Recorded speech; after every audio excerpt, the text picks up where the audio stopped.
Tonight we begin with something very strange, the medieval mindset that still quietly runs our life. So before you get comfortable, take a moment to like the video and subscribe, but only if you genuinely enjoy what I do here. And let me know in the comments where you're tuning in from and what time it is for you. It's always fascinating to see who's joining us from around the world. Now, dim the lights, maybe turn on a fan for that soft background hum, and let's ease into tonight's slightly ridiculous journey together. You probably think the 9-to-5 schedule came from the Industrial Revolution, from clever Victorian men in waistcoats calculating the perfect number of working hours before employees started dying. But no, it came from monks. Back in the Middle Ages, monks were the only people organised enough to tell time, and irritating enough to make everyone else follow it. Their lives ran on a sacred, endless loop of bells. Morning bells, midday bells, bells for prayer, bells for eating, bells for regretting that you became a monk. It was less a spiritual journey and more a divine alarm system with extra guilt. The day was divided into what they called canonical hours: matins, lauds, prime, terce, sext, nun, vespers, and compline, which sounds less like prayer times and more like rejected Harry Potter spells. At every interval, monks would stop whatever they were doing to chant, kneel, or stare blankly into eternity. It wasn't about efficiency. It was about obedience. You weren't supposed to think. You were supposed to synchronize with God, the abbey, and whoever was in charge of the bell tower. And yes, there was always that monk who rang it 2 minutes early just to watch the world burn. Then, over the centuries, the world outside caught the contagion. Towns scheduled their markets by church bells. Guilds used them to mark work hours. And eventually factories copied the system wholesale, minus the praying plus screaming managers. When the Industrial Revolution rolled in, someone basically said, let's take the monastic routine, remove the faith, and add paperwork. And thus, the modern workday was born. The monks at least got silence, wine, and a robe that doubled as pyjamas.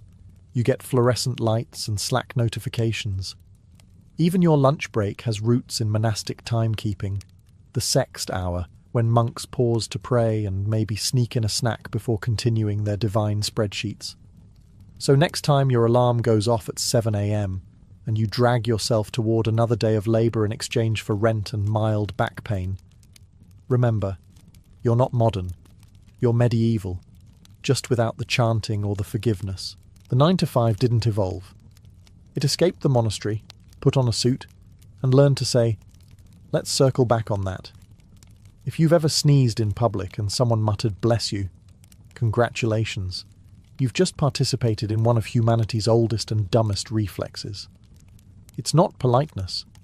It's medieval panic that never got the memo about germ theory. Back in the 6th century, when the plague was having its European world tour, sneezing was not a mild inconvenience. It was a bad omen. If you sneezed once, people assumed you were infected. If you sneezed twice, they started dividing your possessions. The logic was simple. When you sneezed, your soul tried to escape through your nose.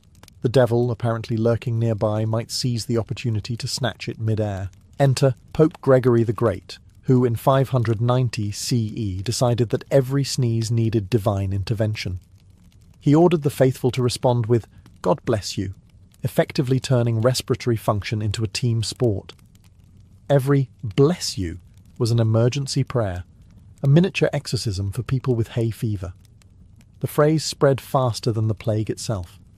Soon, every village in Europe was collectively blessing each other into exhaustion. Nobody could sneeze in peace. Imagine the soundscape: church bells, roosters, and 40 villagers shouting, God bless you, every time someone inhaled pollen. And it worked. Not medically, but socially. Saying bless you became a way of proving you weren't the kind of monster who'd let your neighbour die unblessed. Refusing to say it was basically witchcraft. The superstition stuck. Even after centuries of science, hygiene, and vaccines, we still bless people who sneeze like it's 1348. No one believes their soul's escaping anymore, but we still panic at the sound of nasal explosions. Meanwhile, the only thing truly escaping during a sneeze is 100,000 droplets of bacteria at 100 miles per hour, directly into your face. And nobody blesses you for that. So next time someone sneezes and you instinctively mumble, "Bless you," just know you're reenacting a medieval ritual invented to keep Satan out of someone's sinuses. You're not being polite. You're participating in a 1,000-year-old mass delusion. And somehow, it's still considered good manners. The next time you twirl spaghetti or politely stab a piece of chicken, remember, in medieval Europe, that simple act would have gotten you labelled as a heretic. Yes, the fork, that harmless little utensil in your cutlery drawer, was once considered a tool of Satan. It arrived in Western Europe around the 11th century, carried by wealthy Byzantine nobles who used small, golden versions to eat dainty bites of food without getting their hands dirty. Logical, right? Wrong. The church immediately had a meltdown. Clergymen declared that using a fork was an insult to God, because, according to them, the Almighty had already provided the perfect eating tools, fingers. The idea that someone might prefer metal over flesh apparently bordered on blasphemy. One famous case involved a Byzantine princess who married into the Venetian royal family. She brought her gold forks with her, and the local priests lost their collective minds. When she died of the plague shortly after, the clergy smugly declared that her death was divine punishment for daring to use a shiny pronged stick instead of her God-given digits. For centuries, Europeans continued to eat with their hands like cavemen in fancy clothes. Even Renaissance nobles hesitated to use forks because it seemed unnatural. Knives and spoons were fine. One stabbed, one scooped, both biblical enough. But the fork? The fork had vibes.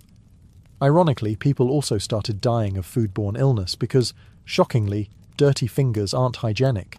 But no amount of dysentery could out-argue the church's logic. God made hands. Ergo, use them. It wasn't until the 17th century, when Italy's fashionable elite decided forks were elegant, that the rest of Europe caved.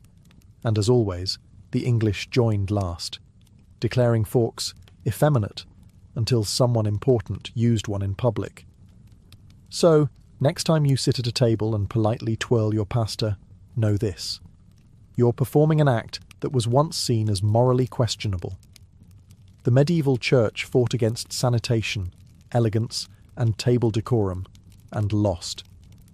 Which, in a poetic way, makes every dinner with cutlery a tiny victory for common sense over organised superstition.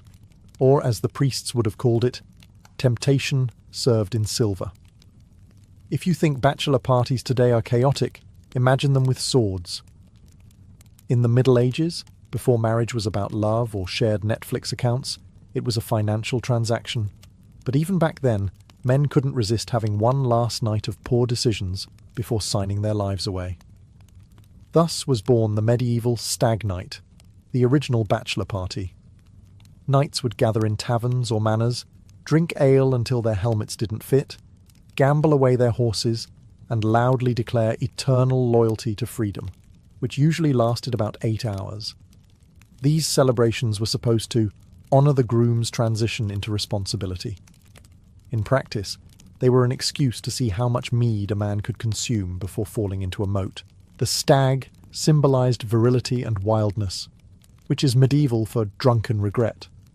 Guests would toast the groom's bravery for entering matrimony, while quietly taking bets on how long he'd survive domestic life.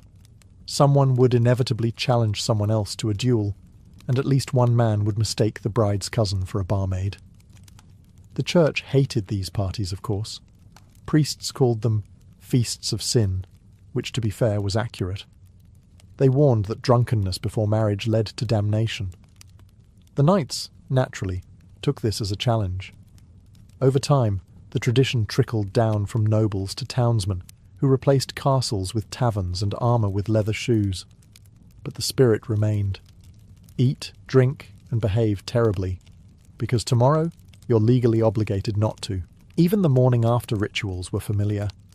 There were hangovers, awkward silences, and promises never to speak of what happened.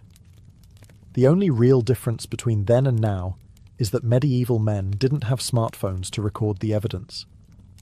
So when you see a modern groom stumbling out of a bar wearing a plastic crown and regret, you're witnessing history.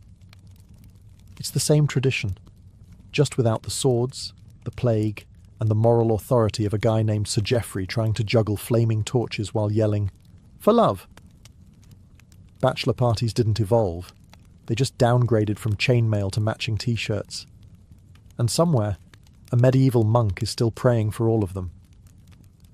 When someone dies today, we instinctively dress in black. It feels respectful, somber, even timeless. But the truth is, it's just a medieval fashion trend that got wildly out of hand. The colour of mourning used to depend on geography. The Romans wore white to funerals, clean, symbolic, and excellent for reflecting heat, while you mourned under the Italian sun.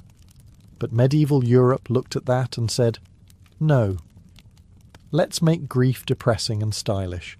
Black dye was expensive in the Middle Ages, which meant only the wealthy could afford to look properly devastated. Peasants, of course, couldn't afford sorrow in fabric form, so they wore whatever was clean, which, statistically, was nothing. The nobles, however, made mourning an event. Draped in black wool and veils, they wailed theatrically through the streets, because grief, like everything else, had to be performative. The church loved it.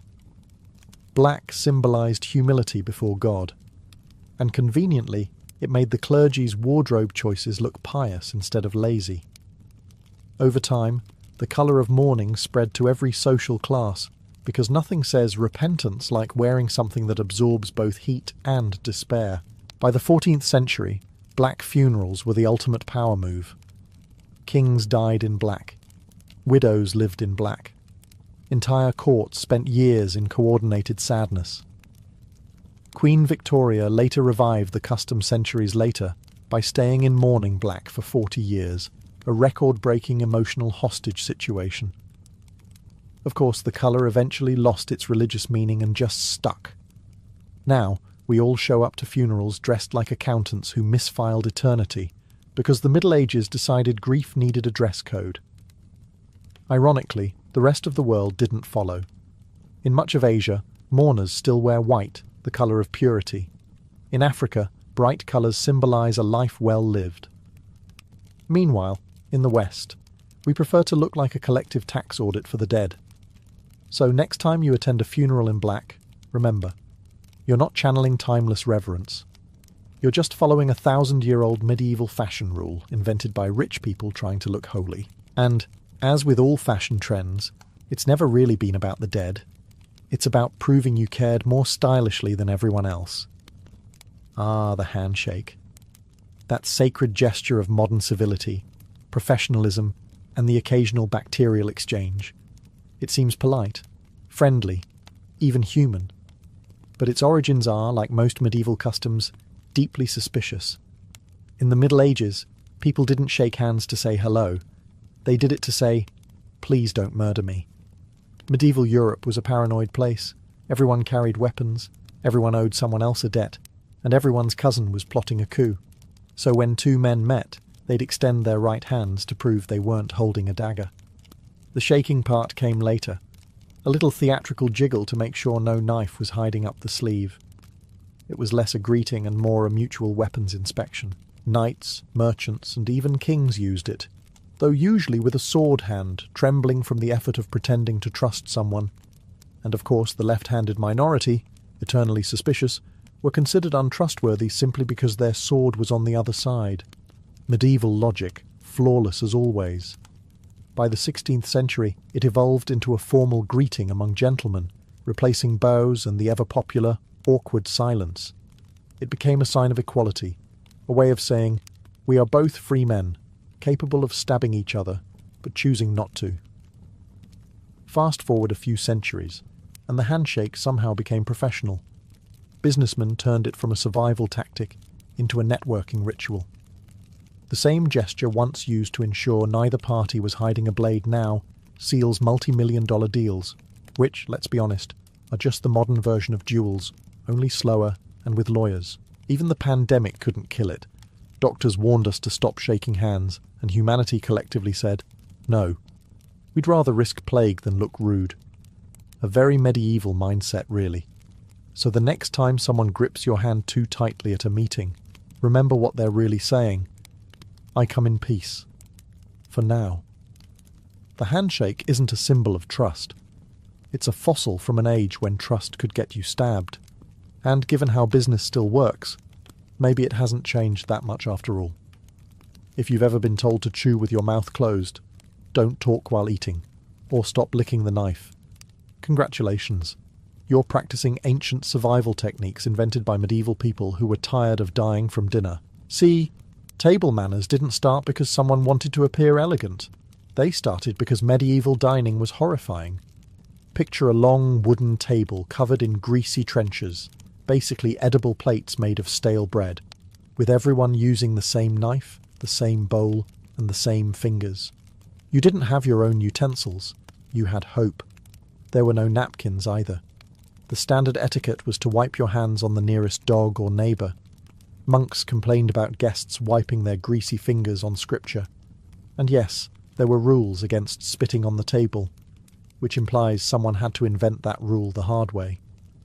By the 13th century, disgust finally evolved into etiquette. Manuals began circulating. Books like The Book of the Civilized Man, which taught you not to scratch yourself while eating, blow your nose in the tablecloth, or examine your teeth with the knife. These were actual instructions, meaning they weren't obvious at the time. The upper class quickly turned hygiene into hierarchy.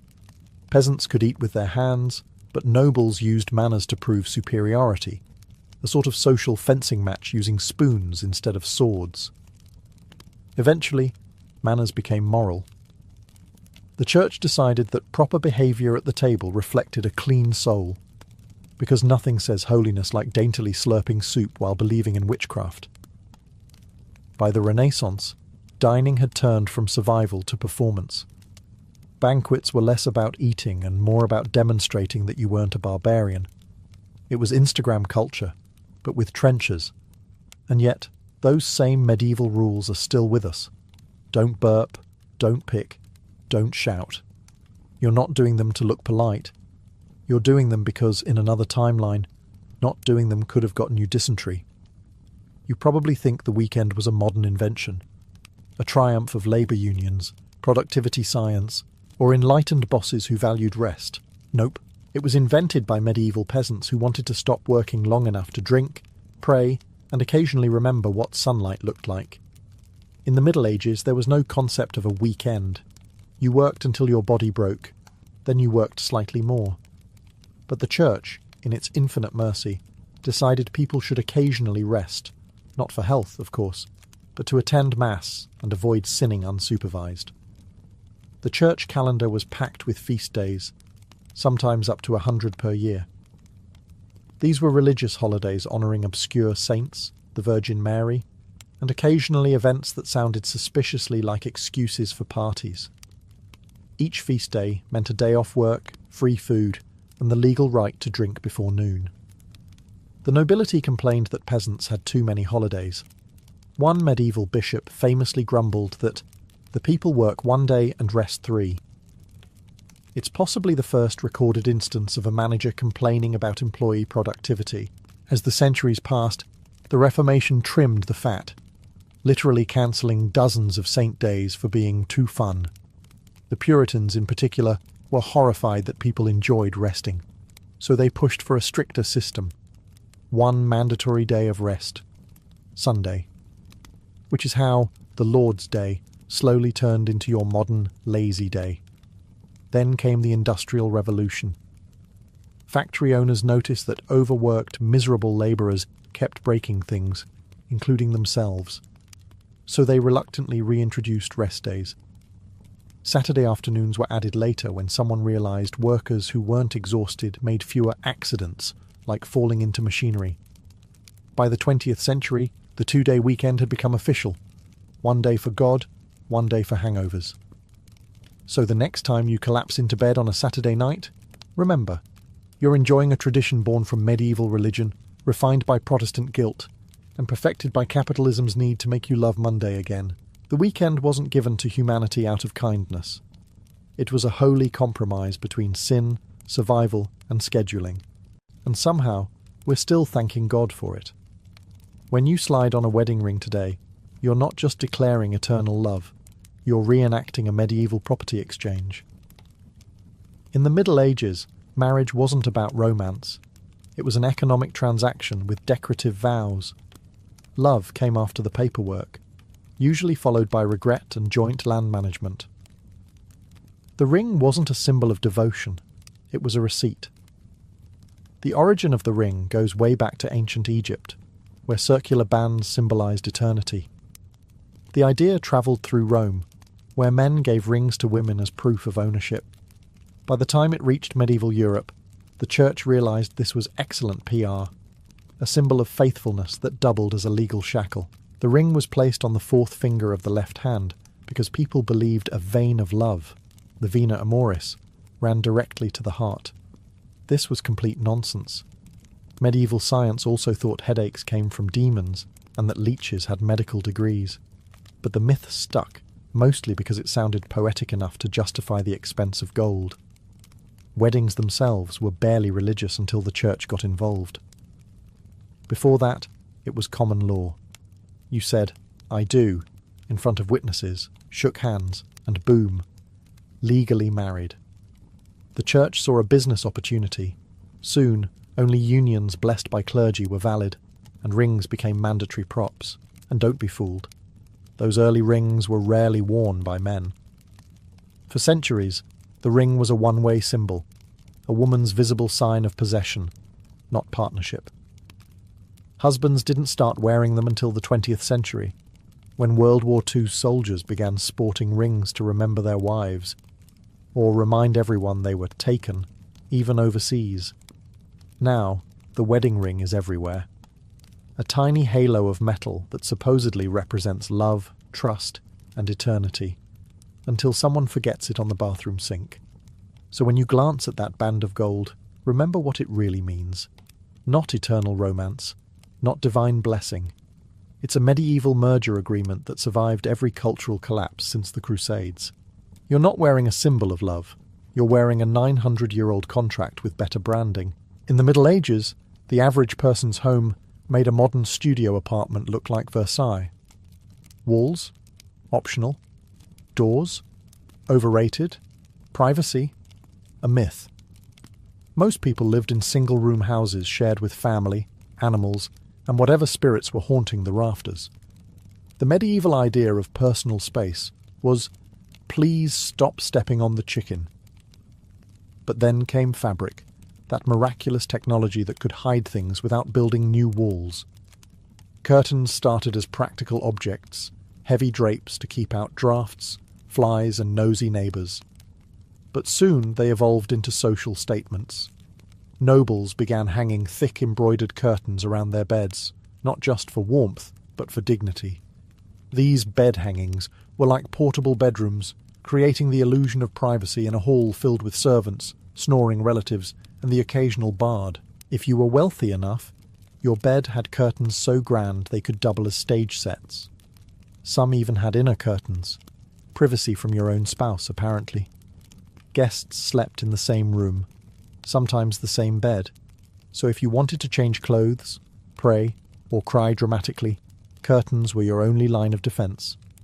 Peasants caught on eventually, using whatever rags they could find to partition their homes. Hanging a blanket between you and the pigsty suddenly felt luxurious.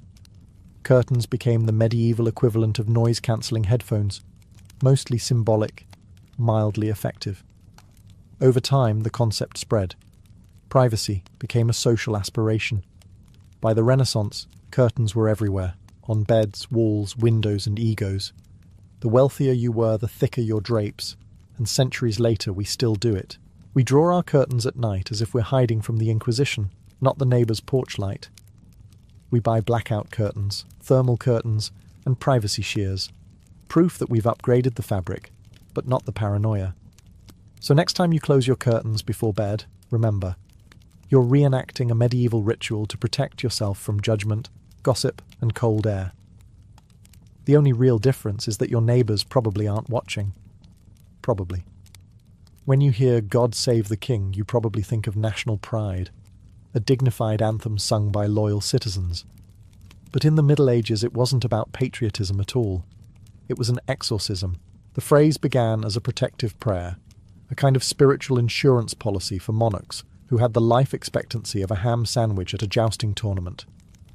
Medieval people firmly believed kings were chosen by God, but also that Satan had terrible boundary issues. Every rebellion, plague, or bad harvest was blamed on demonic interference. So, God Save the King wasn't a cheer. It was crisis management. Whenever a ruler fell ill or someone sneezed near the throne, the church organised public prayers to keep evil away. Entire crowds would chant, "God Save the King," like it was a magic spell, because in their minds, it was. The logic went something like this. If enough peasants yelled the phrase loudly enough, God might hear over the screams of the dying. It worked exactly as well as you'd expect. Medieval kings still died, mostly from poisoning, warfare, or other kings. But people kept chanting, because superstition is the one political tradition humanity never reforms. By the 16th century, the phrase became ceremonial. It appeared in church services, royal processions, and desperate attempts to look loyal. Saying it out loud proved you weren't plotting treason, or at least not today. In a time when bad-mouthing the crown could get you executed, "God Save the King" was less about faith and more about self-preservation. The song version came much later, during the 18th century, when England turned this medieval emergency chant into a national anthem. What began as "Please don't let the devil kill our monarch" became "Please don't let France do it instead." And here we are centuries later, still singing it, hands on hearts, pretending it's about unity, when historically it was just crowdsourced holy water. So the next time you hear a stadium full of people belting "God Save the King," remember, you're witnessing a medieval ghost ritual. Only now it's televised. The idea of a day of rest sounds humane, maybe even progressive. But the medieval church didn't invent it to protect your work-life balance. They invented it to make sure you didn't skip Mass. In early medieval Europe, the church ran everything: your calendar, your conscience, and, if necessary, your afterlife. So they declared Sunday a sacred rest day, not because peasants needed a break, but because priests needed an audience. If you were caught working on a Sunday, you weren't breaking labour law, you were offending God. This wasn't a minor HR infraction, it was eternal damnation. Imagine explaining that in confession. "Forgive me, Father, for I weeded my garden during Vespers." The rule was clear: no ploughing, no weaving, no blacksmithing, and definitely no selling things, unless, of course, the church wanted to sell indulgences. That was fine, miraculously fine. Sermons warned that anyone who ignored the Lord's Day risked divine punishment. And because medieval Europe adored horror stories, there were plenty. One legend told of a man who tried baking bread on a Sunday. The dough turned into snakes. Another farmer sharpened his scythe and promptly dropped dead. The moral: God had opinions on your weekend hobbies. Naturally, enforcement was inconsistent. Lords and nobles still worked when they wanted, because divine law, much like modern policy, didn't apply to management. The peasants, meanwhile, were threatened with hell for trying to survive. When the industrial age arrived, people rediscovered the Sunday rule and rebranded it as family time. Employers called it moral, workers called it barely enough. And despite 1,000 years of progress, the logic stayed medieval. You rest, not because you deserve to, but because someone holier, richer, or louder said so. Today, most of us spend Sundays resting by doing unpaid labour, laundry errands and worrying about Monday. It's not quite holy, but it's traditional. So next time you feel guilty for checking email on a Sunday, relax. You're not defying God. You're just honouring the medieval legacy of working when you're technically not supposed to. And if your boss emails you about it, tell them your dough just turned into snakes. When someone calls you sir or ma'am, it feels polite, respectful even. But in the Middle Ages, those words didn't mean "I respect you." They meant I recognize you could legally have me executed. Titles of address were the linguistic armour of feudal Europe. Society was basically a human pyramid with kings at the top, peasants at the bottom, and everyone else crushed somewhere in between. Calling someone Sir, short for sire, from the old French seigneur, was how you acknowledged that they owned your land, your livelihood, and possibly your spine. It wasn't optional either. If you met a noble and forgot to bow or failed to use their title, it wasn't a social faux pas, it was a crime. Etiquette manuals from the 14th century actually warned that a man of low estate must speak to his betters with reverence under pain of correction. Correction, of course, being medieval for public humiliation and light beating. Women had their own version, madam, short for madame, literally meaning my lady. That wasn't affection. It was ownership language. It told everyone that this woman belonged to a social class above yours, usually because she belonged to an actual man above yours. Over time, the titles softened. The nobles lost their fiefdoms, and Sir and Ma'am trickled down the hierarchy until they became meaningless courtesies.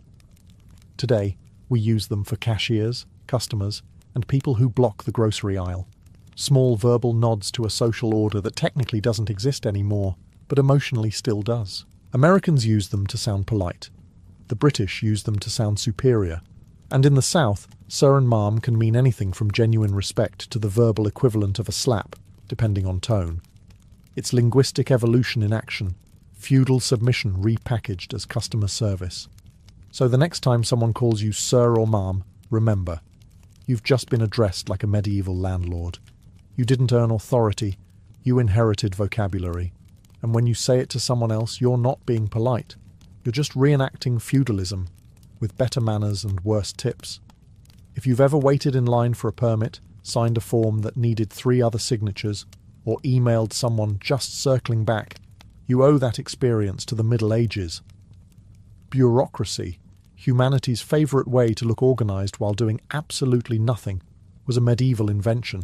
Back then, kings couldn't run kingdoms alone.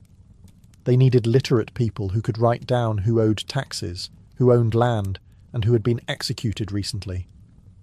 Thus, the first clerks appeared, men in robes with quills, ink, and a supernatural ability to make small problems take forever. The Church perfected it. Every tithe, sin, confession, and miracle had to be recorded, stamped, and filed in triplicate. Medieval monasteries were the original offices, candle-lit cubicles filled with unpaid interns called novices. Their handwriting was exquisite, their morale was not. By the 12th century, royal administrations joined in. England's kings employed armies of scribes to record every cow, fence, and human soul in the realm. The result was the Domesday Book, history's first database, though slightly less searchable. It was meant to organise the kingdom. It mostly organised confusion. Soon, every government in Europe copied the idea. If something existed, it needed a form. Property disputes spawned scrolls longer than marriages. Births, deaths, and taxes all required signatures, seals, and witnesses. Losing your paperwork was practically treason. The real genius of medieval bureaucracy was its ability to create work for itself. For every law, you needed a record. For every record, a clerk. For every clerk, another clerk to check the first one's handwriting. It was a perfect self-sustaining ecosystem, a paper-based perpetual motion machine powered entirely by frustration. Fast forward to the modern world, and nothing has changed. We've swapped parchment for PDFs, quills for keyboards, and seals for email signatures, but the spirit remains. You still need permission to do things no one actually understands. So next time you're stuck on hold, or filling out a form that asks for the same information 5 times, take comfort in knowing you're part of a 1,000-year-old tradition. Medieval kings had scrolls. You have spreadsheets. Both are equally meaningless, but at least yours has a submit button. If you think outrage culture was invented on Twitter, you clearly haven't met a medieval villager with spare time and access to a church bell. The Middle Ages ran entirely on moral panic. There was no news cycle, no trending tab, just priests' rumours, and the occasional goat acting suspiciously. One person saw a comet, another blamed the local widow for it, and suddenly half the town was on fire. Back then, society didn't need proof. It needed someone to blame. Drought, witches, illness, witches. Bread didn't rise, definitely witches. It was a one-size-fits-all explanation for everything that went wrong. And if no witches were available, heretics or foreigners would do nicely. The church fueled this with industrial efficiency. Panic was good for attendance. If you could convince people that sin caused plagues and heresy caused earthquakes, they'd tithe more. Call it medieval crowdfunding for divine protection. Inquisitors travelled from town to town, purging corruption, which mostly meant asking leading questions until someone confessed to dancing with the devil. Public hysteria was entertainment too. Witch trials were community events. People brought snacks. The same folks who cheered at executions would spend the next morning praying for mercy. A perfect balance of guilt and spectacle. And let's be honest, not much has changed. We just replaced the gallows with comment sections and the torches with Wi-Fi. Someone makes a mistake, everyone piles on, and by sunset, there's digital shouting, moral superiority, and no actual solutions. The same rhythm, just with better spelling. Medieval panic kept order through fear. Modern panic keeps engagement through algorithms. Both make you feel righteous while achieving nothing. It's a tradition so resilient it survived plagues, printing presses and the Enlightenment, and still thrives every time someone says, "I can't believe you'd post that." Renaissance Rome was meant to be the beating heart of holiness, a city where saints prayed, pilgrims wept, and divine light bathed every corner. But if you peeled back the gilded facade of marble and fresco, you'd find something entirely different, a place where desire ruled as powerfully as faith. The same bells that called the faithful to Mass also tolled over a city drunk on its own vices. By the early 1500s, the Holy City was a paradox. Pilgrims arrived seeking salvation, yet the streets reeked of perfume and wine. The taverns around Piazza Navona were full of priests who had clearly forgotten their vows of chastity, and possibly sobriety. Noblemen strutted in velvet doublets, while courtesans leaned from their balconies, laughing as the church bells rang. Even confession, meant to cleanse the soul, became an erotic ritual whispered behind latticed screens. Everywhere you looked, temptation was sponsored by the very institutions meant to suppress it. Monks dabbled in alchemy and spent more time brewing aphrodisiacal potions than copying scripture. Nuns exchanged love letters hidden in the pages of psalters. Bishops hosted banquets that would make the pagan emperors blush, complete with roasted peacock, dancing girls, and wine that never seemed to stop flowing. And at the centre of it all stood the Vatican itself, the fortress of morality, or so it claimed. The papal palace was draped in virtue by day, but at night its corridors flickered with candlelight and laughter. Servants swore they saw mistresses slip through secret doors, and rumours spread of cardinals fathering more children than they could count. Rome, the city of saints, had turned itself into a Renaissance version of Las Vegas, if Las Vegas charged indulgences and quoted scripture while doing it. Yet, no one seemed truly scandalized. Hypocrisy had become an art form. A priest might preach about lust in the morning, visit his mistress in the afternoon, and commission a painting of the Virgin Mary that suspiciously resembled her by evening. It was an age where holiness was worn like jewellery, sparkling in the light, tarnished in the dark. Rome called itself the Eternal City, but I. At the peak of the Renaissance, the Vatican was less a monastery and more a royal court, complete with drama, ego, and scandal worthy of a soap opera. The Pope wasn't just God's representative on earth. He was often the richest, most powerful man in Italy, and sometimes the most corrupt. Nowhere was this more obvious than in the reigns of the so-called papal playboys, men who mixed sacred duty with personal pleasure as easily as wine with water. Take Pope Alexander VI, born Rodrigo Borgia, a man whose name became synonymous with sin wrapped in silk. He fathered at least 8 children, officially. Unofficially, well, Rome lost count. His mistress, the beautiful Vanozza dei Catane, lived openly in a palazzo near the Vatican, while his other lover, Giulia Farnese, was called the Pope's concubine by half of Europe. And while he preached virtue, his son Cesare Borgia carved a trail of blood across Italy, and his daughter Lucrezia was whispered to poison her lovers at banquets. The Borgias didn't hide their vices. They flaunted them in velvet robes embroidered with the family crest. But Alexander wasn't alone in his spiritual flexibility. Pope Julius II, nicknamed the Warrior Pope, spent more time wearing armour than vestments, leading armies instead of prayers. He was known to swear like a soldier and commission art like a king. Michelangelo's frescoes in the Sistine Chapel were, ironically, funded by a pontiff who had fathered at least one illegitimate daughter. Meanwhile, Pope Leo X from the Medici family treated the papacy like a Florentine bank account, throwing parties so lavish that even Roman nobles blushed. For these men, indulgences weren't just a church doctrine, they were a lifestyle. Their banquets mixed cardinals, courtesans, poets and painters, all swimming in gold and gossip. The Vatican treasury was drained not by crusades, but by carnival masks and mistresses.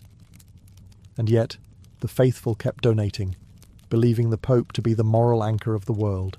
Rome's streets knew better.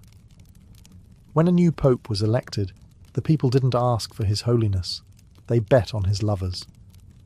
The church had become a theatre of sin dressed in silk and incense.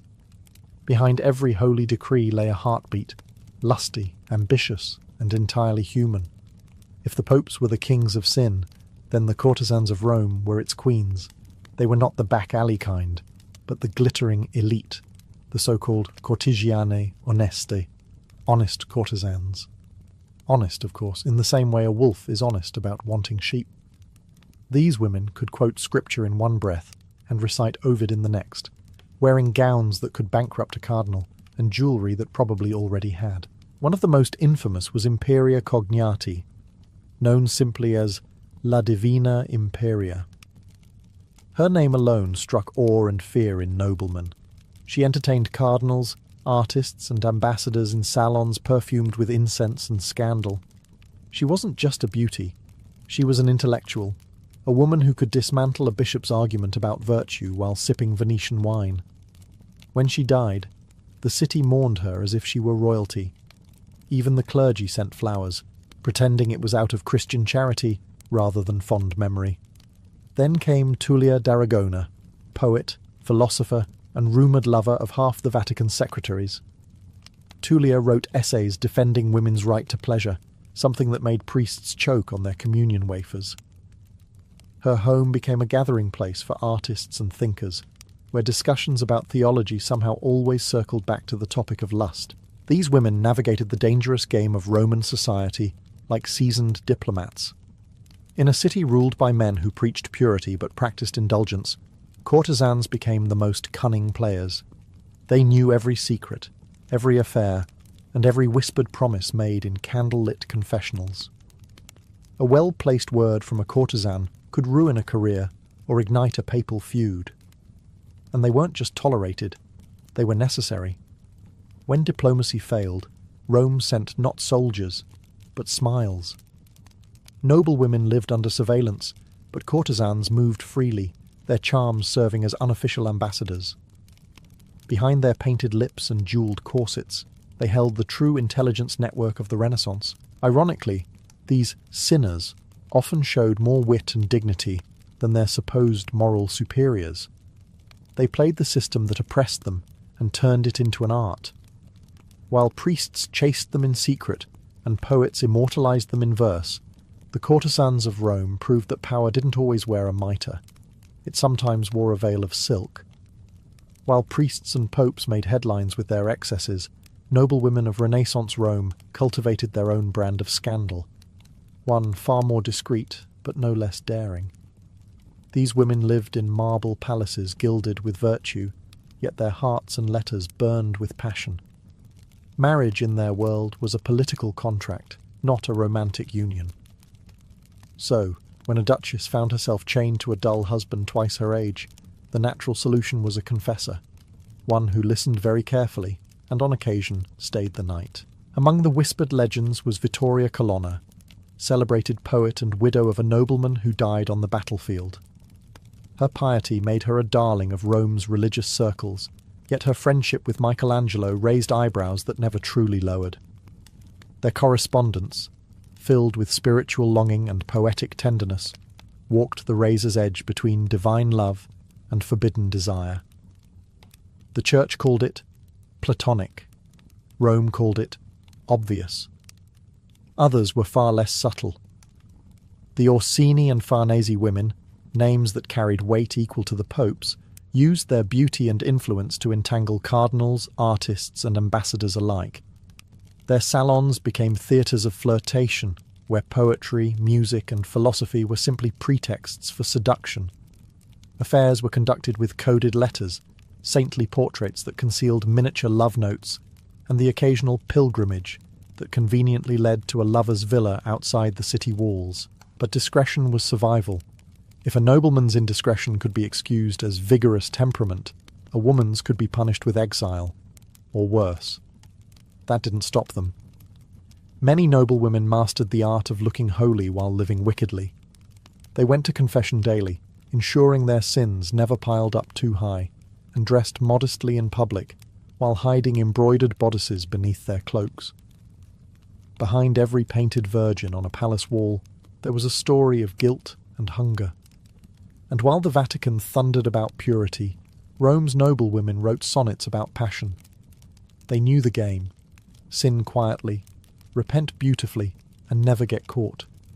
In a city where men wielded power in public, women learned to wield it in private. And often, their whispers in the dark echoed louder than any sermon from the pulpit. Art was Rome's most respectable disguise for desire. Beneath the halo of divine inspiration, painters and sculptors filled chapels with visions that were less about heaven and more about flesh. The Renaissance brought a revival of the human form, and artists embraced it with an enthusiasm that occasionally forgot where beauty ended and blasphemy began. Take Raphael, Rome's golden boy. His frescoes glowed with serenity, but behind the serenity lay a man famously incapable of resisting temptation. His muse, La Fornarina, was a baker's daughter whose curves inspired half his Madonnas. She became his obsession, his hidden partner, and, depending on who you asked, the true model for the Virgin Mary herself. When Raphael died young, rumours spread that it wasn't from fever but from exhaustion after a night of overzealous artistic study. Michelangelo, in contrast, wrestled with guilt as much as marble. His figures on the Sistine Chapel ceiling were technically biblical, but no one could miss how lovingly he sculpted every muscle and curve. Some church officials grumbled that his saints looked a bit too human. Michelangelo's defenders called it divine anatomy. His critics called it pornography. The man himself prayed, sculpted, and agonized, torn between devotion and the undeniable beauty of the body. And then came the real rebels, Caravaggio chief among them. His art glowed with divine light but dripped with human vice. His models were often prostitutes and thieves pulled straight from the streets, their raw sensuality painted onto the faces of saints and martyrs. To him, holiness and sin were inseparable twins. His Judith beheading Holofernes was painted with such violence and erotic tension that viewers couldn't decide whether to cross themselves or look away. For every sacred commission, there was an unholy inspiration. Artists were paid by the church to glorify God, but in doing so, they also glorified the human body, the very thing the church warned against. Their studios were confessionals with paint and skin instead of rosaries. In Renaissance Rome, art wasn't just decoration. It was temptation made visible. Each brushstroke was a gamble between salvation and scandal. And as frescoes bloomed across the city's walls, so too did the rumour that God's greatest masterpiece was not the soul, but the naked human form. If you wanted to glimpse the true soul of Renaissance Rome, not the marble statues or papal decrees, but the pulsing, laughing, sinful heart, you went during Carnival. For a few days each year, Rome forgot its morals and remembered its appetites. Masks hid faces, wine replaced sermons, and the line between priest and peasant vanished under the glitter of torchlight. During Carnival, even the church relaxed its grip. Cardinals attended masquerades to observe the youth, which usually meant chasing dancers until dawn. Monks wandered the streets drunk on spiced wine, quoting scripture with the confidence of men who hadn't read it recently. Even the Pope, safely behind Vatican walls, was said to peer from balconies, amused by his city's annual descent into chaos. The streets overflowed with symbolism and sin. Floats carried allegories of virtue defeating vice, though most spectators rooted for vice. Courtesans disguised themselves as nuns. Nuns disguised themselves as courtesans, and both seemed to enjoy the confusion. Confessionals filled up the next week, priests shaking their heads solemnly while taking careful notes on who had done what with whom, and what of those confessions. They became Rome's unofficial gossip network. A penitent might confess her affair with a married cardinal, only to find her sins recited back to her later by a smirking servant. Secrets had a short lifespan in the Eternal City. One monk even joked that in Rome the Holy Spirit didn't descend as a dove, it arrived as a rumour. The contradiction was spectacular. Sin was punished and celebrated at once. Carnival parades passed beneath frescoes of the Last Judgment. The same hands that tossed roses into the crowd clasped rosaries the next morning. The faithful blamed human weakness, as though weakness were the city's favourite sport. When the festivities ended, Rome washed its face and put its halo back on. The priests thundered about virtue. The nobles returned to their marriages, and the streets smelled again of incense instead of sweat and wine. But the memory lingered. Behind every saintly procession was a hangover, and beneath every Ave Maria whispered in penance there lurked a quiet, knowing smile, because everyone in Rome understood one thing. Forgiveness came cheap, but the pleasures of sin were priceless. No discussion of Renaissance Rome's moral collapse would be complete without the Borgias, the family that turned sin into statecraft. If ordinary Romans gossiped about lust and greed, the Borgias patented it. Rodrigo Borgia, who became Pope Alexander VI, ruled not like a shepherd of souls but like the godfather of an Italian crime syndicate, if the crime syndicate also issued indulgences. His Vatican was a stage for decadence. Witnesses spoke of banquets where courtesans dined naked, of rooms draped in silk and perfumed with scandal. One particularly infamous night, later dubbed the Banquet of Chestnuts, featured 50 dancers, cardinals tossing roasted chestnuts onto the floor, and guests crawling to collect them in a display of shameless indulgence. Whether the story was exaggerated hardly mattered. Rome believed it, and that was enough. Rodrigo's children were the real proof of his dual legacy. Cesare Borgia, the Pope's favoured son, was charming, handsome, and entirely ruthless. He murdered rivals with the same efficiency his father used to grant pardons. Cesare's sister, Lucretia, became a legend of her own, accused of incest, poisonings, and seductions, though much of it was likely propaganda spread by enemies. Still, her ability to manipulate the men around her, husbands, lovers, even popes, made her one of the most dangerous women in Europe. The Borgias blurred every line between holiness and hedonism. Their private vices spilled into public policy. Cardinals were appointed through bribery, sins were forgiven for gold, and marriage alliances were sealed with sheets instead of signatures. Rome had seen corrupt popes before, but never one who treated the papacy like a family business. Yet, in their defence, the Borgias were simply more open about what everyone else was doing in secret. While other families hid their excess behind Latin sermons, the Borgias wore theirs proudly, gilded and perfumed. They transformed the Vatican into both a brothel and a battlefield, depending on the day. When Alexander VI finally died, ironically after a banquet, Rome sighed in relief, but also in admiration. He had been a sinner, yes, but an unforgettable one. His reign left the church stained, his name cursed, but his legend immortal. In Renaissance Rome, the Borgias proved a timeless truth. In the right hands, sin could be the ultimate power. For all its outrage and sermons, the Church in Renaissance Rome was not merely a victim of sin, it was its enabler. The hierarchy thundered against lust from the pulpit, but behind those marble walls, coin purses clinked louder than conscience. Every indulgence sold, every absolution granted, was part of a grand economy of forgiveness. You could sleep with your mistress, confess it the next morning, and walk out spiritually spotless, so long as your donation was generous. This wasn't hypocrisy, it was business. Sin, after all, was reliable income. The Vatican's coffers swelled with money from those seeking redemption for pleasures they fully intended to repeat. In a sense, the Church had turned desire into a subscription service. Sin, confess, pay, repeat. Even the printing of indulgence certificates became a thriving industry. Monks who should have been illuminating Bibles were instead tallying receipts. Cardinals owned vineyards, lent money, and maintained luxurious estates stocked with servants and lovers. One bishop famously had so many illegitimate children that locals nicknamed his palace the House of the Lord and his extended family. And yet, these same men presided over inquisitions and moral trials, condemning peasants for sins that were practically Vatican traditions. When voices of reform began to rise, monks whispering that the Church had lost its soul, they were silenced or exiled.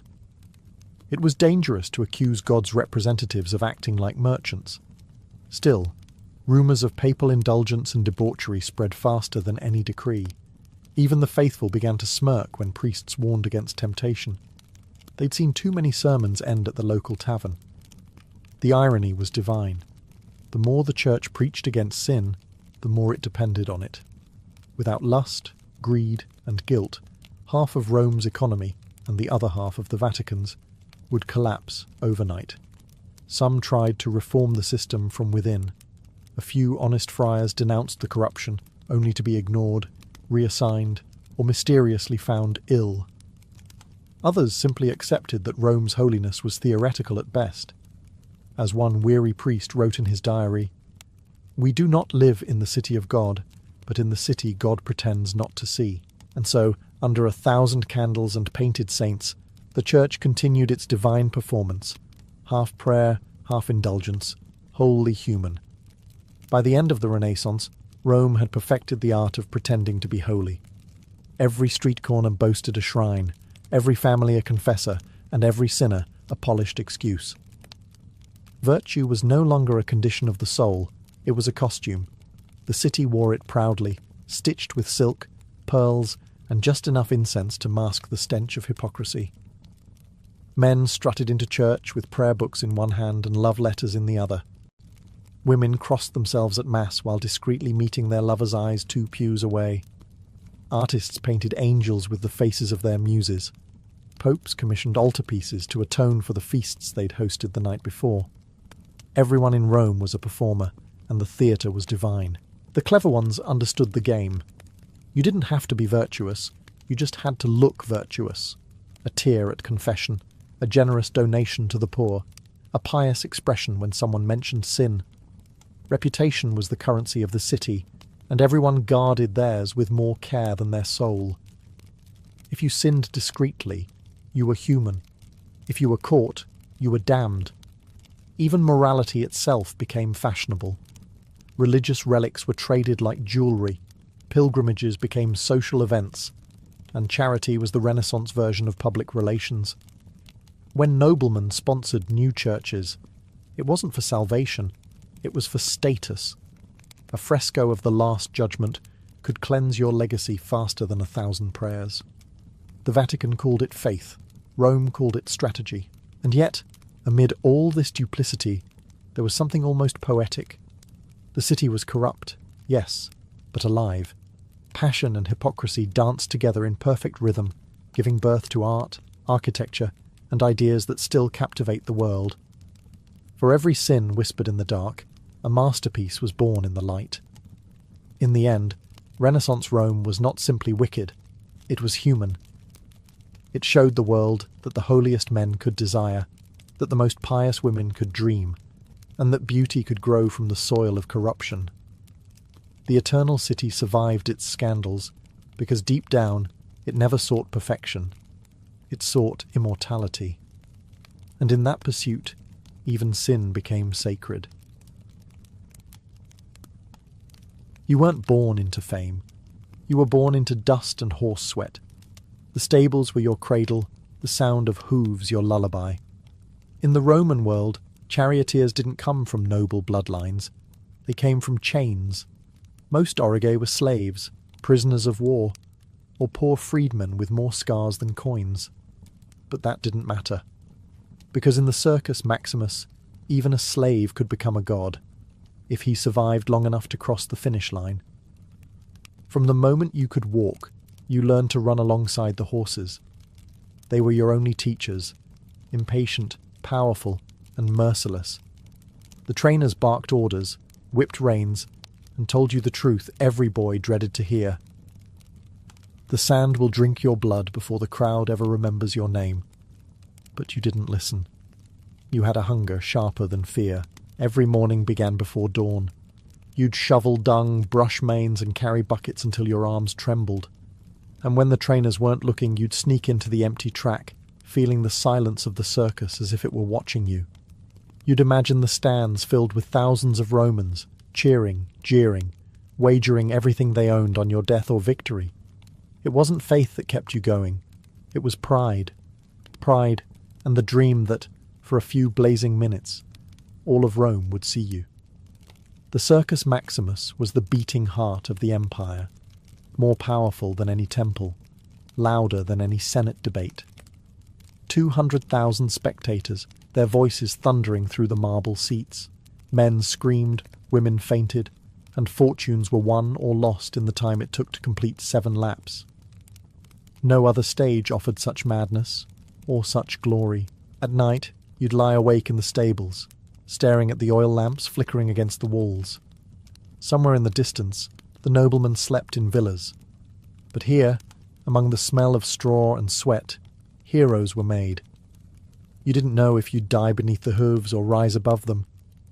You only knew one thing. One day, they'd chant your name. Not as a slave, not as a servant, but as the master of the circus, the charioteer who tamed the storm. The stables were your world, hot, noisy, and always one mistake away from death.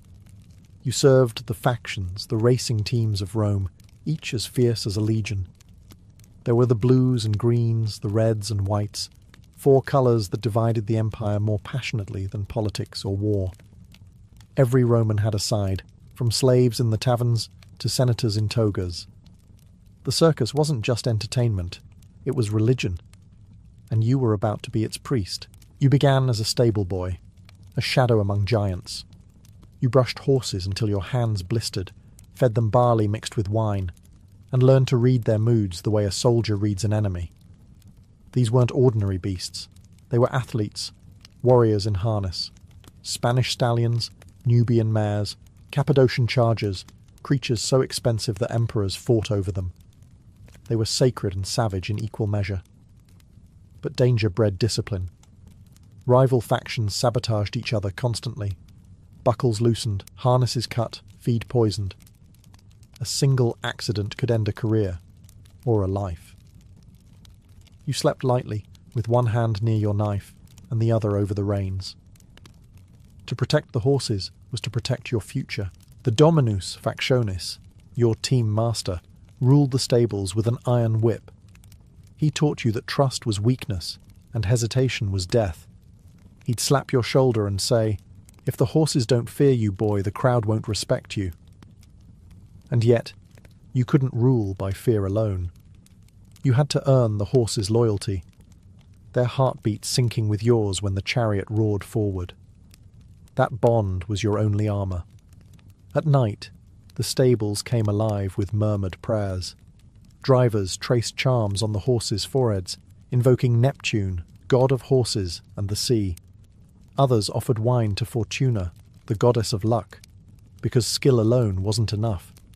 One snapped axle, one loose strap, one heartbeat too late, and your body would be trampled into the sand before the crowd even gasped.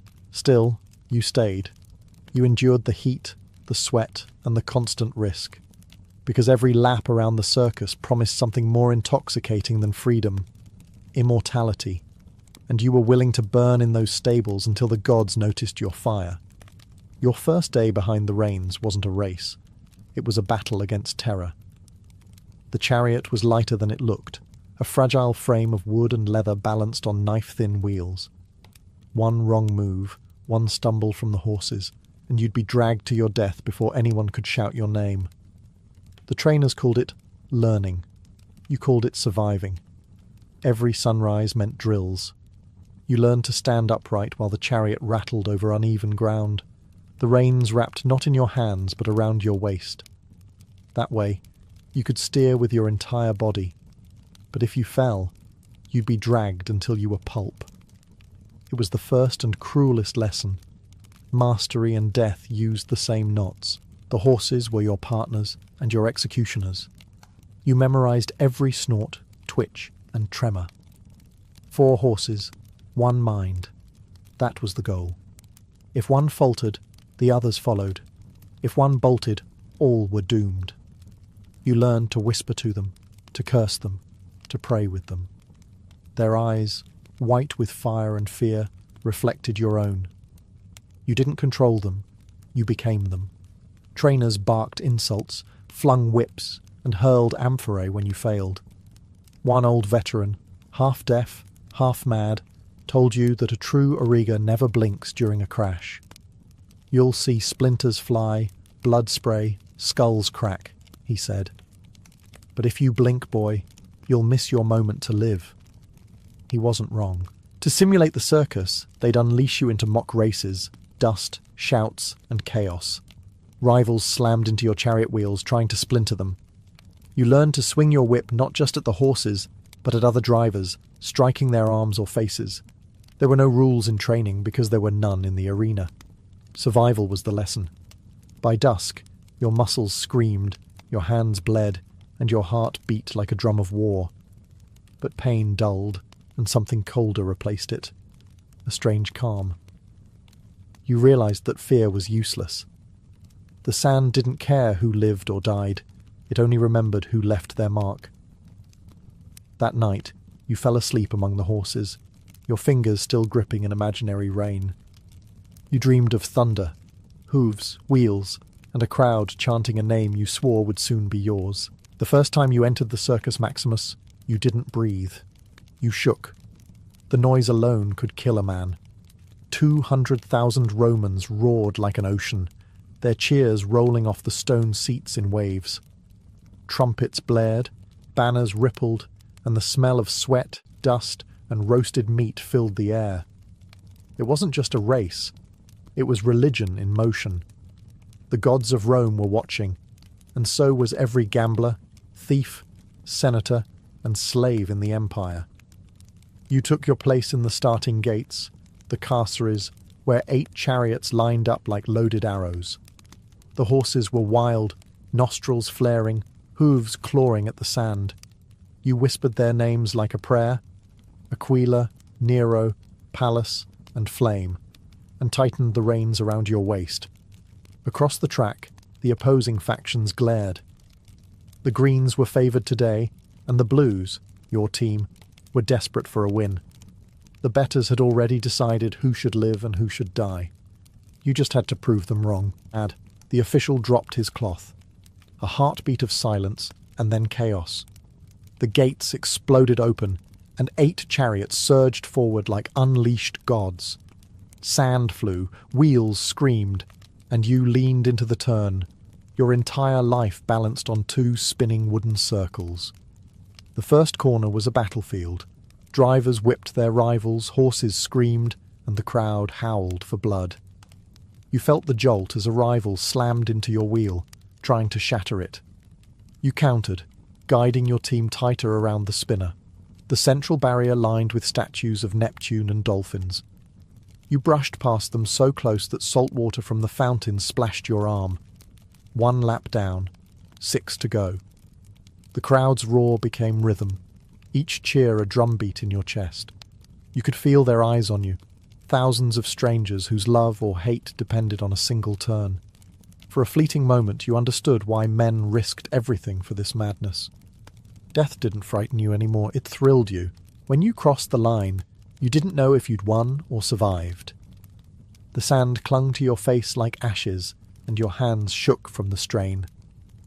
But above the chaos, one thing was clear.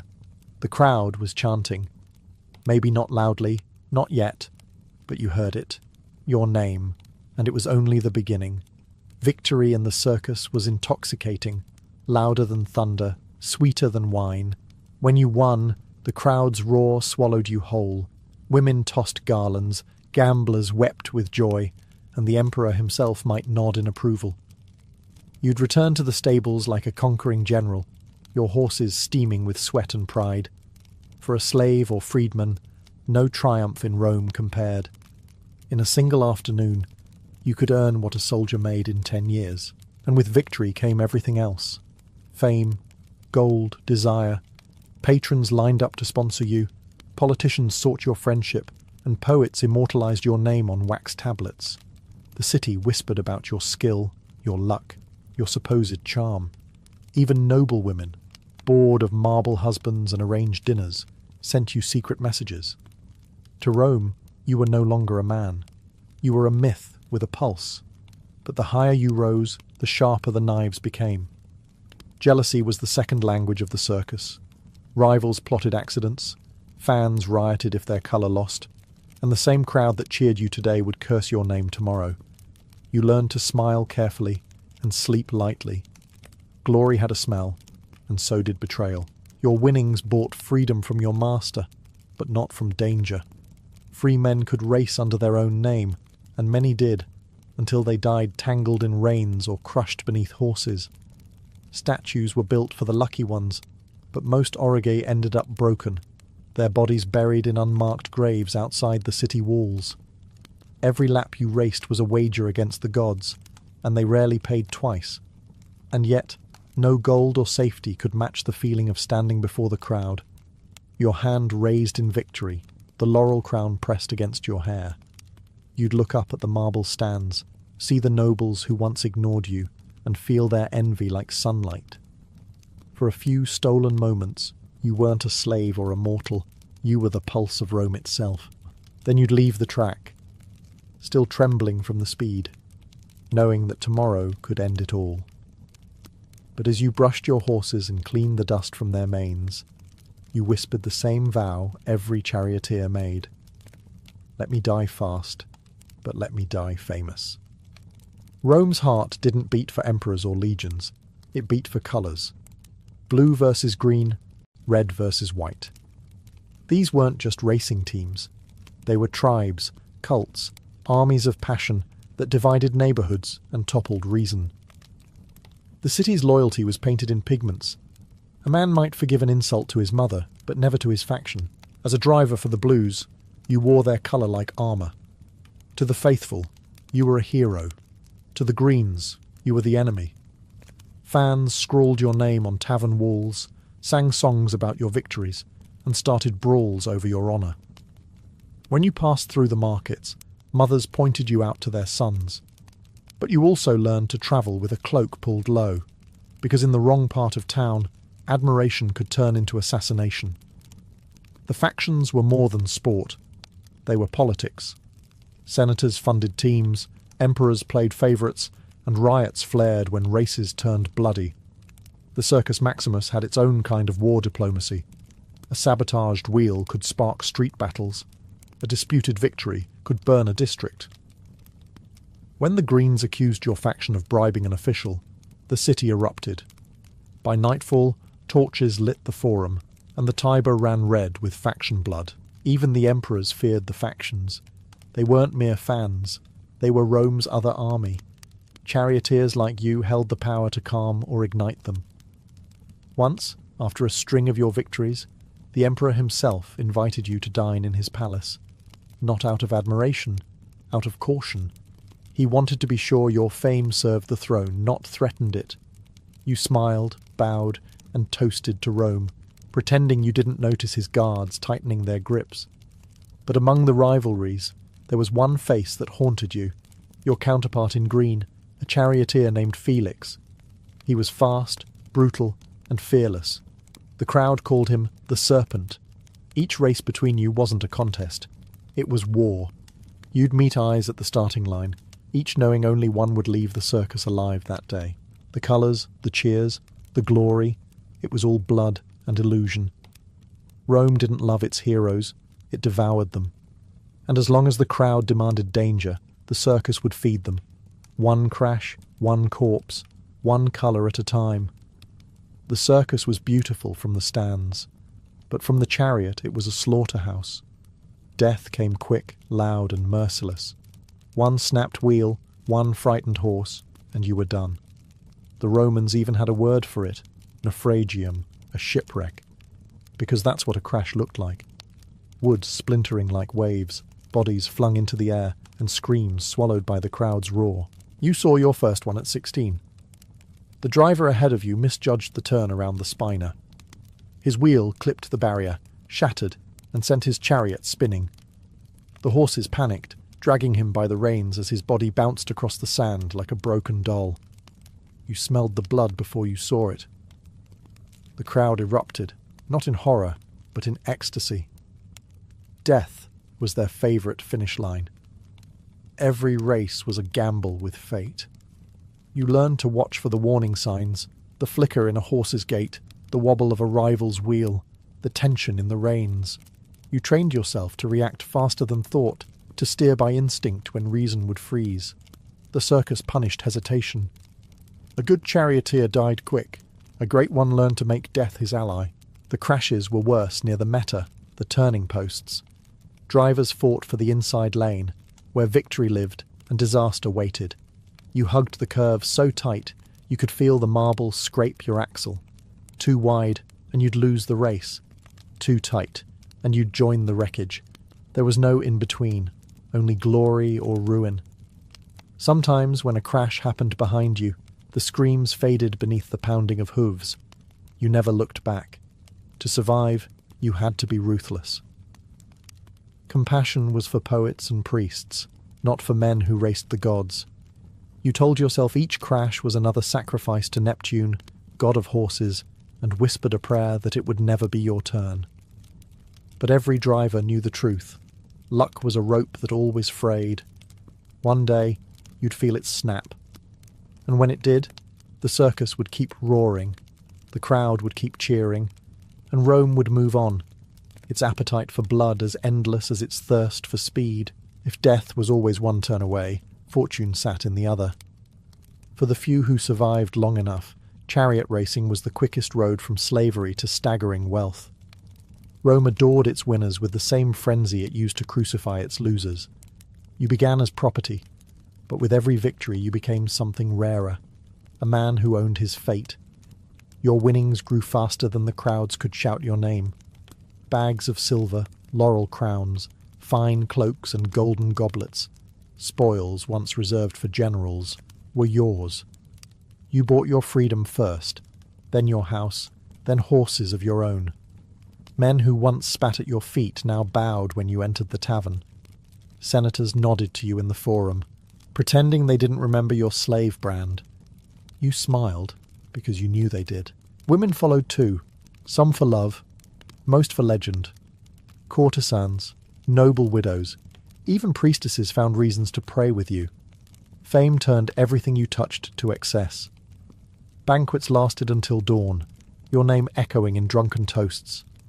You spent money like sand through your fingers because the gods had made you fast, but not immortal.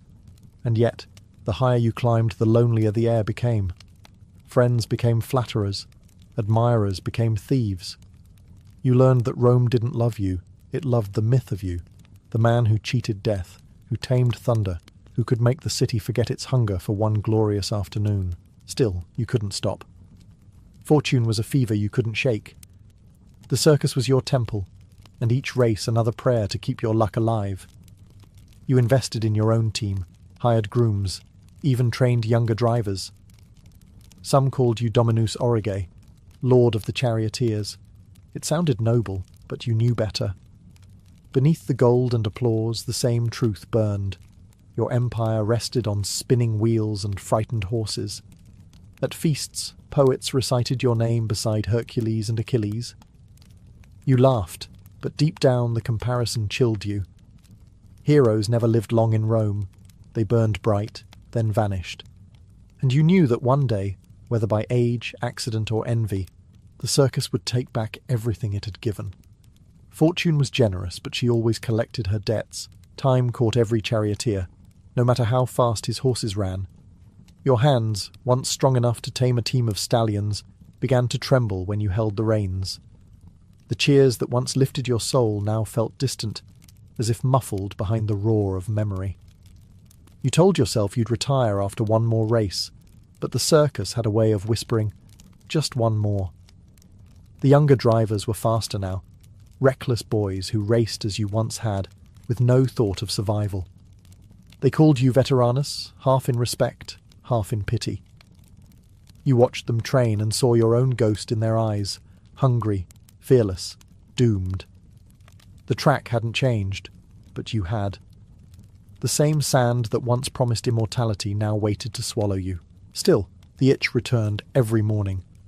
You couldn't ignore the sound of wheels rattling, the thunder of hooves, the intoxicating pull of danger. So you strapped the reins around your waist one last time and stepped into the sunlight. The crowd erupted, not out of routine, but out of recognition. You were legend now, a living relic of the golden years. The gates opened. The horses lunged forward, and for a heartbeat you felt 20 again. The wind tore at your tunic, sand stung your face, and your pulse matched the pounding of hooves. You hugged the meta tighter than you should have, pride overriding sense. Behind you, a rival's wheel clipped your axle. You felt the jolt, the violent shudder, the whisper of fate. Then silence. For a heartbeat, everything slowed. The sunlight on the marble statues, the hiss of the crowd's breath, the moment before the crash.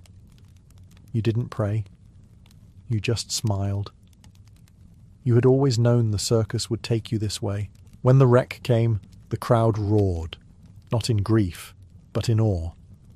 They said the horses ran 3 more laps before stopping, that the sand turned crimson beneath them. They carried your broken body from the track, draped in the blue colours of your faction, and buried you beneath a small monument outside the city walls. The inscription read, "He rode with the gods. He fell like a storm. And somewhere beyond the roar of the circus, you still race, forever chasing the thunder." Long before the pyramids pierced the horizon or temples echoed with hymns to Ra, the true lifeline of Egypt was already at work, the Nile. It wasn't just a river, it was an engineer of worlds, carving life out of desolation.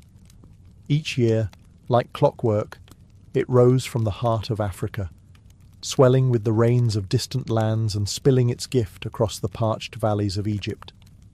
When the waters came, they brought silt, rich, dark, and miraculous. Without it, Egypt would have been nothing more than a kingdom of dust and wind. To the Egyptians, the flood wasn't a natural event. It was divine rhythm. They didn't just watch the river. They listened to it. The rise of the water meant rebirth, and its retreat meant the beginning of the harvest. Every life, from the poorest farmer to the most powerful pharaoh, depended on that pulse. The entire calendar revolved around it. 3 sacred seasons: Akhet, the flooding; Pere, the growing; and Shemu, the harvest. The Nile was time itself, a living clock that set the pace of eternity. But the river was unpredictable. Some years it rose too high, drowning fields and villages. Other years it failed to flood at all, leaving famine in its wake. So the Egyptians did what humans always do when faced with the whims of nature. They learned to shape it. They measured its depths with nilometers carved into temple stones, recorded its moods, and built a science around its behaviour. Over generations, they transformed a wild river into a precision instrument. When the floodwaters began to recede, the people moved quickly, digging canals and reservoirs to trap what remained. Each family took up its part in this yearly ritual, turning mud and water into order. What began as survival evolved into mastery. Egypt didn't just live by the Nile, it engineered it. In the shimmer of its waters, civilization found its reflection. The river connected gods to men, priests to peasants, life to death. Its banks became the stage where humanity learned that control over nature was not about domination. It was about harmony. The Nile didn't belong to Egypt. Egypt belonged to the Nile, and it would keep shaping her destiny for thousands of years. When the Nile rose, Egypt held its breath. The flood was both miracle and menace, a blessing that could easily turn to ruin.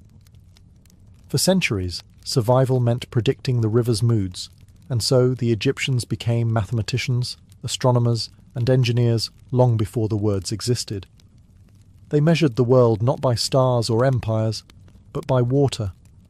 The priests of Heliopolis watched the sky, marking the annual rising of the star Sirius, Sopdet, which heralded the coming flood. Its appearance in the dawn sky was no superstition. It was a signal from the heavens that the Nile was on its way. Villagers would cheer when they saw it, because it meant life had been renewed. But predicting the flood was only half the battle. Controlling it was the real test. Along the riverbanks, workers dug canals that stretched for miles, guiding the waters into basins and channels. With wooden shovels and stone picks, they carved Egypt's first arteries of irrigation. The engineers divided the land into fields, bordered by low earthen walls that trapped the floodwater and let it soak slowly into the soil. When the waters withdrew, they left behind perfect moisture for planting barley, flax, and wheat. This wasn't chaos, it was geometry. The fields were measured with precision, each plot mapped and taxed according to its fertility. Surveyors, called rope stretchers, walked the land after every flood to redraw boundaries washed away by the current. Their ropes weren't just tools, they were the birth of mathematics itself, but nature never fully obeyed. When the river failed to rise, drought devoured everything. When it flooded too high, entire villages vanished under the surge. To tame it, the Egyptians built dikes and embankments, sometimes even small dams of stone and mud. These works required not just muscle, but unity, a society that could move tens of thousands of men with a single command. The Nile wasn't merely a source of food, it was a proving ground for organization, labor, and genius. It demanded constant vigilance and rewarded discipline. Over generations, Egypt learned the art of cooperation through water. And as the river obeyed, it taught its people something timeless. That civilization is not built by conquest, but by rhythm, by mastering the flood without defying it. To the ancient Egyptians, time itself flowed from the Nile. The river's pulse shaped the calendar, the rituals, even the emotions of an entire civilization. While other cultures marked the years by the movement of kings or the whims of war, Egypt measured existence by the rise and fall of the water. Every year was a cycle of death, rebirth, and harvest, played out not in temples or palaces, but in the river's current. The Egyptians divided their year into 3 great seasons. Akhet, the inundation, when the floods swallowed the fields.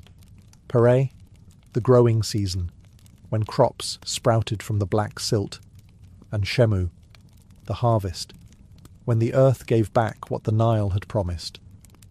Each season lasted 4 months, each month 30 days, plus a handful of festival days added to please the gods and balance the cosmic order. The rhythm was mathematical, but its meaning was spiritual. When the star, Sopdet, Sirius, rose in the eastern sky just before dawn, it signalled the start of Akhet. Priests at temples along the river watched for it with sacred precision. They believed this shining herald was the goddess of the flood herself, her light awakening the sleeping Nile. It was the Egyptians' first astronomical prediction, a cosmic calendar that united heaven, earth, and water. Every village had its rituals to welcome the flood. Farmers sang to Hapi, the god of the Nile, offering bread and beer to ensure the waters rose just enough. Not too little to starve them, not too high to drown their homes. The flood's arrival wasn't just anticipated, it was celebrated like the return of a god. The flood calendar gave the Egyptians something no other early civilization possessed: predictability. They knew when to plant, when to harvest, when to store grain. The Nile turned chaos into order, nature into schedule, survival into tradition. Time, once wild and unknowable, now ticked with the certainty of a clock made of water. In the world beyond Egypt, seasons meant fear. But here, the people of the Nile faced the future with calm. They didn't resist the river's rhythm, they lived by it. In its steady heartbeat, they found eternity, measured not in years or rains, but in floods. The Egyptians didn't just wait for the Nile, they shaped it. Every canal, basin and reservoir was a thread in the grand tapestry of an engineered landscape. The early pharaohs understood that whoever controlled the water controlled the kingdom. Power flowed through ditches and dikes as surely as it did through thrones and crowns. The first canal builders were visionaries with shovels. Using only simple tools, wooden ploughs, baskets and copper adzes, they redirected the river's flow, carving channels through the desert like veins through a body. These canals turned the unpredictable flood into a predictable harvest, guiding water to fields miles from the main riverbanks. With every project, Egypt became less at the mercy of the Nile's moods and more the master of its rhythm. By the Old Kingdom, irrigation had become a state enterprise. Thousands of labourers worked under the watch of engineers and scribes, each basin measured and recorded. Canals weren't just practical, they were political. When a pharaoh ordered a new network of waterways, it wasn't only to feed his people, it was to prove his divine authority. The god-king didn't simply pray for floods, he commanded them. One of the earliest great works was said to be the Bar Yusuf, the Canal of Joseph. Whether myth or memory, it carried water from the Nile to the Fayum Depression, turning a barren basin into Egypt's oldest reclaimed farmland. Centuries later, it would still feed villages, a living monument to ancient hydrology. Even desert towns were bound by the flow. Irrigation transformed their economies and their loyalties. A canal that ran dry could ruin a province, while a well-timed diversion could spark a new settlement. Water became currency, and the pharaoh was its banker. Scribes documented every drop, carving tallies onto papyrus and temple walls. But canals also united Egypt. They became highways for trade, ferrying goods, ideas, and people between distant regions. The same water that grew wheat in the south carried granite for pyramids in the north. The Nile's veins stitched the nation together. Each channel was a statement of intent. Man cooperating with nature, not conquering it. Egypt's greatness didn't rise from conquest or gold. It flowed quietly in irrigation trenches, where sweat and engineering transformed survival into civilization. Behind every monument, every harvest, and every floodgate stood a quiet army of minds. The engineers, surveyors, and scribes who turned water into order. They weren't poets or warriors, but Egypt owed them everything. Without them, the Nile's blessings would have drowned or starved the land. With them, it became the most productive river valley on earth. The shaduf, a simple counterweighted lever, was one of their earliest triumphs. With it, a single farmer could lift buckets of water from canal to field, feeding crops by hand when the floodwaters had retreated. Later, the sakia, a water wheel powered by oxen, multiplied that effort. What began as manual toil evolved into mechanical rhythm. Egypt's first machines born from necessity, not luxury. But the real geniuses were the surveyors, known as the rope stretchers. After every flood, when boundaries vanished beneath the silt, they paced the fields with knotted cords, measuring anew. Their work wasn't guesswork, it was geometry. Angles, distances, and proportions were the tools of empire. The knowledge they gathered shaped both the fields and the foundations of temples and tombs. From water levels came symmetry, and from symmetry, civilization. Then came the scribes, the record keepers of the flood. They tracked water heights with nilometers, stone pillars marked with carved cubits, stationed at temples like Elephantine and Philae. These sacred gauges transformed a natural event into data. When the water rose higher than expected, they warned the farmers. When it fell too low, they prepared for famine. The priests interpreted the numbers as divine messages, but the engineers knew they were simply reading the river's pulse. Even the pharaohs relied on these calculations. A misjudged flood meant not just hunger, but revolt. The engineers were, in a sense, guardians of stability. Their success was invisible, their failure catastrophic. They didn't wear crowns, but they held the kingdom together. Every brick of the pyramids, every loaf of bread in a worker's hands, began with their measurements. They bridged the gap between gods and men, between chaos and control. Their mathematics flowed downstream into the very structure of Egypt itself.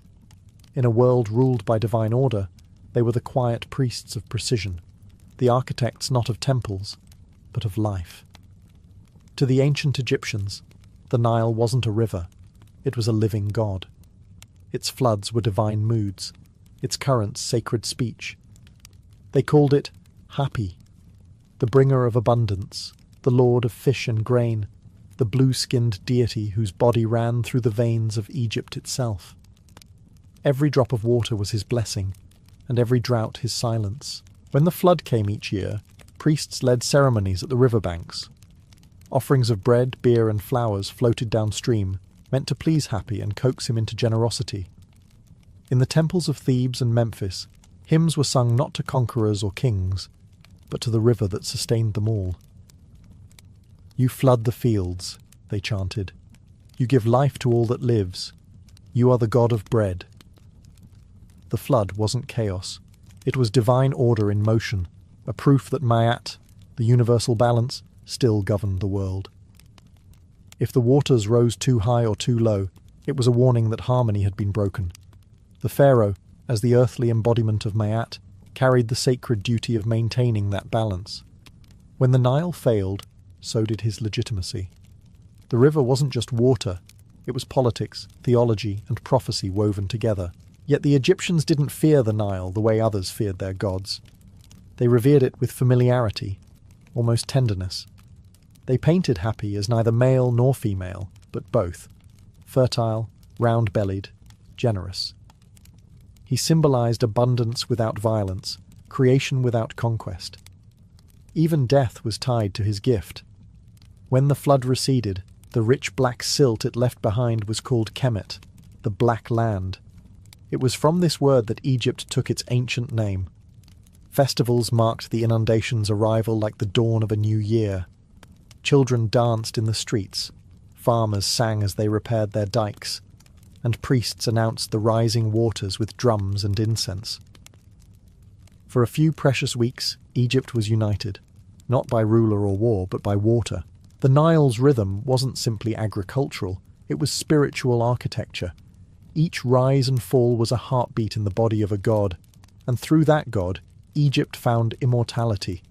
Empires would rise and crumble, but as long as Hapi returned, life and faith would begin again.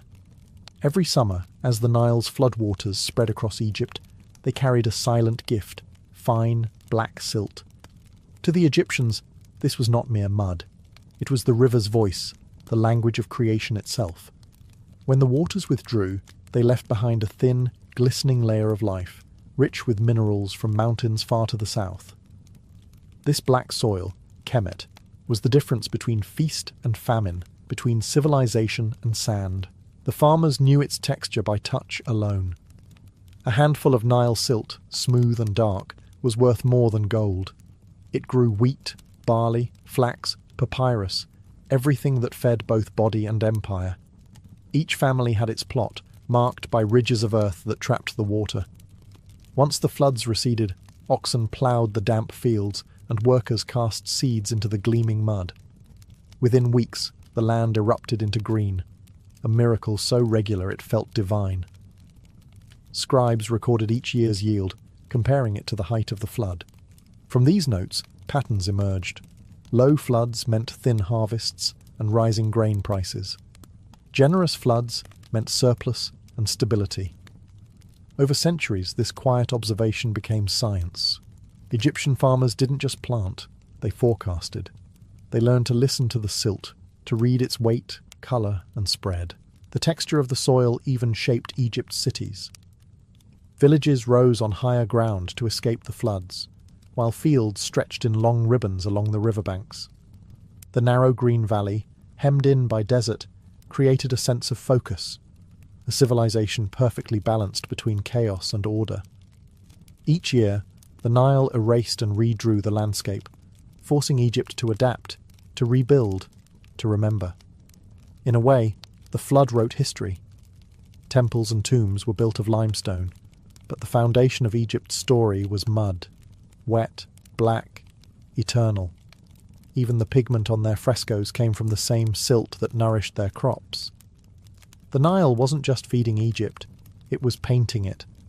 When foreigners saw the river's bounty, they envied its magic. But to the Egyptians there was nothing supernatural about it. It was partnership, not miracle. The Nile gave, and they listened. The silt was the handwriting of the gods, and Egypt learned to read it fluently, year after year. Controlling the Nile's gift required more than reverence. It demanded precision.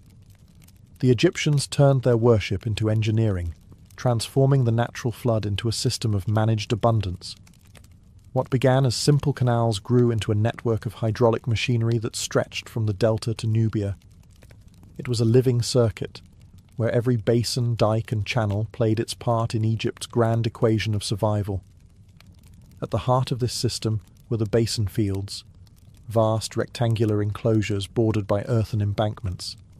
When the floodwaters rose, the channels filled these basins in careful sequence. Water lingered for weeks, soaking the soil, before being drained into the next enclosure. The process mimicked the river's natural flow, but under human command. The result was controlled fertility, a man-made imitation of the Nile's pulse. Lifting water was the next challenge.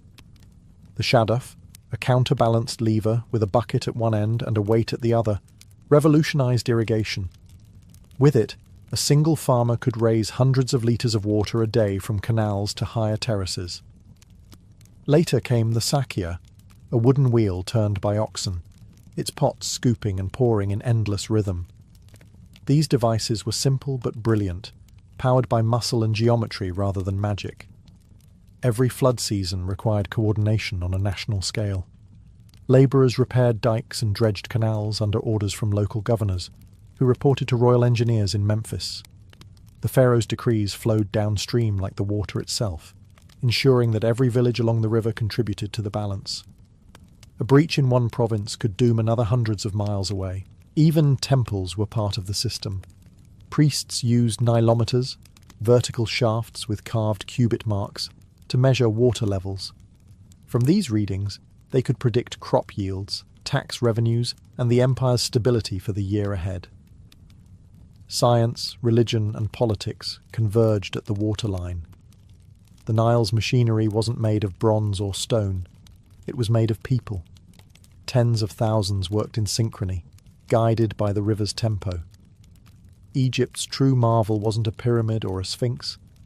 It was this invisible infrastructure, a civilization built not to fight nature, but to think like it. The flood was eternal, but so was their genius in mastering it. Long after the pharaohs were gone, and their temples swallowed by sand, the Nile kept its rhythm. The same flood that carried papyrus boats and golden barges in the time of Ramses still rose and fell centuries later, watched by farmers who no longer knew the names of the gods, but still depended on their river's mercy. Egypt's monuments weathered and crumbled, yet its greatest creation, the harnessing of water, never stopped working. The techniques that once fed the pyramids' builders became templates for civilizations that followed. Greek engineers studied Egyptian canals. Roman surveyors borrowed their measuring cords. Medieval farmers across the Mediterranean used shadufs and sakia wheels, almost unchanged. Even the word nilometer, survived as a concept long after its readings were carved in cubits. Egypt had turned the simple act of irrigation into a science, and the world never forgot the lesson.